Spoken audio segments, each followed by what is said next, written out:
முக்கியமான ஒரு breaking news வரப்போகுது. என்ன நியூஸ் அப்படின்னு பார்த்தீங்கன்னா, பிரஜன் வந்து எவிக்ட் ஆயிட்டாரு அப்படிங்கிற நியூஸ் தான். எதனால எவிக்ட் ஆயிட்டாரு? என்ன ரீசன் அப்படிங்கிறத வந்து நம்ம பார்க்கலாம். ஃபர்ஸ்ட் திங் வந்து பார்த்தீங்கன்னா, பிரஜன் எவிக்ட் ஆயிருந்தத பத்தி கீழ கமெண்ட் செக்ஷன்ல கமெண்ட் பண்ணுங்க. This is the better option. This is the better eviction அப்படிங்கிறத கமெண்ட் செக்ஷன்ல கமெண்ட் பண்ணுங்க. பிரஜன் எவிக்ட் ஆகிறதுக்கு காரணமே சாண்ட்ரான்னு நீங்க நம்புவீங்களா? என்ன நடந்திருக்கு அப்படின்னு பார்த்தீங்கன்னா, பிக் பாஸ் வந்து பலமுறை உள்ள கூப்பிட்டு என்ன சொல்லியிருக்காருன்னா, நீங்க 2 பேர் உள்ள கப்பலா வந்திருந்தாலும் தனித்தனியா தான் கேம் விளையாடணுமே தவிர, இங்க யாருமே ஒண்ணா விளையாடக்கூடாது அப்படிங்கிறத பலமுறை பிக் பாஸ் உள்ள கூப்பிட்டு சொல்லியிருக்காரு. ஸோ அதெல்லாம் சரின்னு சொல்லிட்டு இவங்க 2 பேரும் என்ன பண்ணியிருக்காங்கன்னா, சில இடங்கள்ல வந்து மைக்கை ஸ்விட்ச் ஆஃப் பண்ணிட்டு அதுக்கப்புறமா பேசிக்கிட்டு இருந்திருக்காங்க.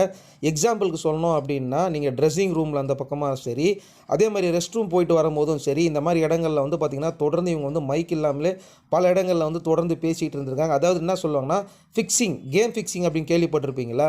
அந்த கேம் ஃபிக்ஸிங் மாதிரி தான் இவங்க பண்ணியிருக்கிறாங்க. ஸோ இதனால் என்ன பண்ணிட்டாங்கன்னா, ரொம்ப கடுப்பாயிட்டாங்க. இதனால தான் வந்து பார்த்திங்கன்னா, லாஸ்ட் டைம் கூட வந்து விஜய் சேதுபதி வந்து கேள்வி கேட்டிருப்பாரு. பிரஜன் நீங்கள் பண்ணுறதெல்லாம் சரி கிடையாது அப்படிங்கிறத இன்டெரக்டாக கேட்டிருக்காங்க. டீம் வந்து பார்த்திங்கன்னா, இவர் இந்த மாதிரிலாம் பண்ணிகிட்டு இருக்காரு. ரூல்ஸ் அண்ட் ரெகுலேஷன் வந்து ஃபாலோ பண்ணுறதே கிடையாது. உள்ளே இருக்கிறவங்ககிட்டலாம் வந்து பார்த்திங்கன்னா, ரொம்ப பயங்கரமாக வியர்டாக வந்து பிஹேவ் பண்ணிக்கிட்டு இருக்காரு. அடிச்சிடும், கிழிச்சிடும், மூஞ்ச ஒரு மாதிரி பண்ணிடும் அப்படிங்கிற மாதிரிலாம் சொல்லிகிட்டு இருக்காரு அப்படின்னு சொன்னப்போ, நான் கடைசியாக ஒரு தடவை வார்ன் பண்ணுறேன். என் மச்சான் தான், என் ஃப்ரெண்டு தான், கவலைப்படாதீங்க அப்படின்னு சொல்லிட்டு விஜய் சேதுபதி பேச ஸ்டார்ட் பண்ணார். ஆனால் இவர் என்ன பண்ணிட்டார் அப்படின்னு பார்த்தீங்கன்னா, நீ தான் கேமுன்னு வந்துட்டா 1 to 1 ஆச்சு அப்படின்னு சொல்லிட்டு விஜய் சேதுபதியே பேச விடாமல் அவருக்கு வாய்க்கு வந்ததெல்லாம் இஷ்டத்துக்கு பேசிக்கிட்டு இருந்தாருங்கிறத நீங்கள் பார்த்துருப்பீங்க. அதுக்கப்புறமா என்ன ஆயிடுச்சு அப்படின்னு பார்த்தீங்கன்னா, ஒரே வார்த்தை சொல்லிட்டார் விஜய் சேதுபதி, இதுக்கு மேலே நான் வந்து பார்த்தீங்கன்னா எதுவும் சொல்ல முடியாது, கேமுன்னு வந்துச்சு, நானும் வார்னிங் கொடுத்துட்டேன், நீங்கள் ரூல்ஸ் அண்ட் ரெகுலேஷனில் என்ன பண்ணணுமோ நீங்கள் அதை பண்ணுங்கள், இதுக்கப்புறமா வந்து பார்த்திங்கன்னா என்ன இன்க்ளூட் பண்ணாதீங்க, நீங்கள் தனிப்பட்ட முறையில் என்ன முடிவுனாலும் எடுங்க அப்படின்னு சொல்லிட்டாங்க. அது மட்டும் இல்லாமல் நாளுக்கு நாள் என்ன நடந்துக்கிட்டு இருக்கு அப்படின்னா, பிரஜனுக்கு உண்டான ஓட்ஸ் வந்து பார்த்திங்கன்னா ரொம்ப லாஸ்ட்டில் போயிட்டே இருந்திருக்கு. ஒரு குறிப்பிட்ட வர 3 வாரம் 2 வாரம் அதிலலாம் பார்ப்பாங்க. அதில் வந்து பார்த்திங்கன்னா 20லேருந்து 15% ஒருத்தர் வந்து தொடர்ந்து ஒரே இடத்துல இருக்காங்க அப்படின்னா, இவங்கள வந்து வியூவர்ஸ் பார்க்க விரும்பலை அப்படிங்கிறத வந்து ஆல்ரெடி அவங்க தெரிஞ்சுப்பாங்க. ஸோ அதன் மூலமாக இவரை வந்து வெளில அனுப்பிடலாம் அப்படிங்கிற முடிவுக்கு வந்துட்டாங்க. இப்போ சாண்ட்ரா எதனால் காரணம் அப்படிங்கிறத நான் சொல்கிறேன் அப்படின்னு கேட்டிங்கன்னா, சாண்ட்ரா தன்னுடைய கேமை வந்து தனியாக ஆட மாட்டேன்றாங்க. அது மட்டும் இல்லாமல் சாண்ட்ரா மற்றவங்கக்கிட்ட வந்து ஃப்ரீயாக பேச மாட்டேன்றாங்க, பழக மாட்டேன்றாங்க.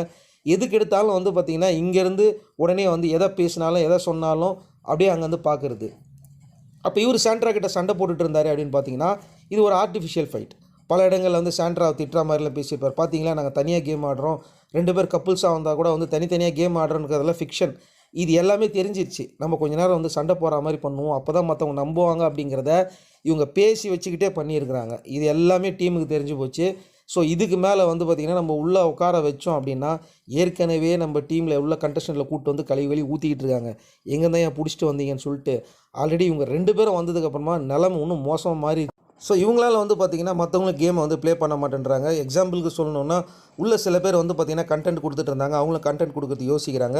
யார் என்ன பண்ணாலும் வந்து பார்த்திங்கன்னா பிரஜன் வந்து ஃபைட் பண்ண போயிடுறாரு. எதுக்காக ஃபைட் பண்ண போயிடுறாருன்னா, நீ கண்டென்ட் கொடுக்கக்கூடாது, இங்கே நான் தான் கண்டென்ட் கொடுப்பேன் அப்படிங்கிற மாதிரி சொல்லும் போதோ, சுற்றி இருக்கிறவங்க எல்லாருமே வந்து பார்த்திங்கன்னா என்ன எதுக்கு எடுத்தால் இருந்தாலும் கத்துறான் பேசுகிறான், நம்மளுக்கு எதுக்குன்னு சொல்லிட்டு அமைதியாக உட்காந்துடுறாங்க.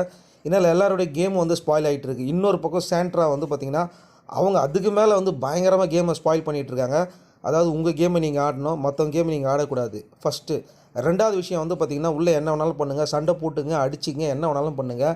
ஆனால் நீங்கள் பண்ணுற விஷயத்தால் மற்றவங்க எல்லோருடைய கண்டென்ட்டும் பாதிப்பை ஏற்படுத்துச்சு அப்படின்னா, ஃபஸ்ட் திங் வந்து பார்த்திங்கன்னா உங்களை தான் தூக்குவாங்க. ஸோ ஆக்சுவலாக வந்து பிரஜன் வந்து பார்த்திங்கன்னா எல்லாருக்குமே ரொம்ப பிடிச்ச ஒரு விஜே அப்படிங்கிறது இருந்தது.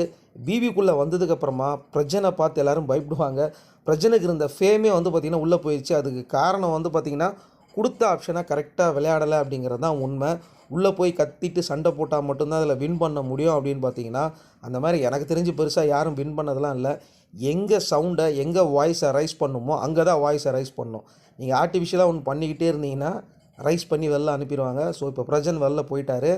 Okay guys, back to back வந்து பார்த்திங்கன்னா அடுத்து இன்னொரு முக்கியமான ஒரு எவிக்ஷனும் நடக்க போகுது. அதை தான் பேசிக்கிட்டு இருக்காங்க. ஆக்சுவலாக பிரஜனுக்கு பதில் வேறு ஒருத்தர் இந்த வாரம் வெளில போக வேண்டியது. பட் ஆனால் 2 பேருக்குள்ளே வச்சு பார்க்கும்போதோ பிரஜன் வெளில போயிட்டால் தான் சாண்ட்ரா வந்து கேம் ப்ளே பண்ணுவாங்க. அப்போ தான் கேம் நெக்ஸ்ட் லெவல் போகும் அப்படிங்கிறதுனால. இன்னொரு விஷயம், இங்கே எஃப்ஜே கனி பற்றி வந்து பார்த்திங்கன்னா ஒரு பெரிய கான்ட்ரவர்சி போயிருக்கு. ஸோ அதனால் வந்து பார்த்திங்கன்னா கனிக்கு ஒரு இஷ்யூ வரும் அப்படின்னு சொல்லிட்டு இருக்காங்க. அதாவது கனி வெகு விரைவில் வெளியேற்றப்பட போகிறாரா அப்படிங்கிறத வந்து நீங்கள் தெரிஞ்சுக்கணும் அப்படின்னா, மறக்காமல் நம்ம சேனலை வந்து சப்ஸ்கிரைப் பண்ணுங்கள், ஃபாலோ பண்ணுங்கள். ஏன்னா அது ஒரு முக்கியமான ஒரு எவிக்ஷன் வரப்போகுது, அதை பற்றி நம்ம பேசலாம். ஸோ ரொம்ப நாளாக ஏன் வீடியோ போடல அப்படின்னு நிறைய பேர் கேட்டிருந்தீங்க. சில ஒர்க் விஷயமா இருக்குது. இனிமேல் பேக் டு பேக் வீடியோ வரும். எல்லா நியூஸும் டோட்டலாக எக்ஸ்க்ளூசிவாக இருக்கும். BB1லேருந்து நம்மளை யார் ஃபாலோ பண்ணிட்டு இருக்கீங்கிறத கமெண்ட் செக்ஷனில் கமெண்ட் பண்ணுங்கள். ஸோ இந்த எவிக்ஷனை பற்றி நீங்கள் என்ன நினைக்கிறீங்கிறத பதில் சொல்லுங்கள். பாய்.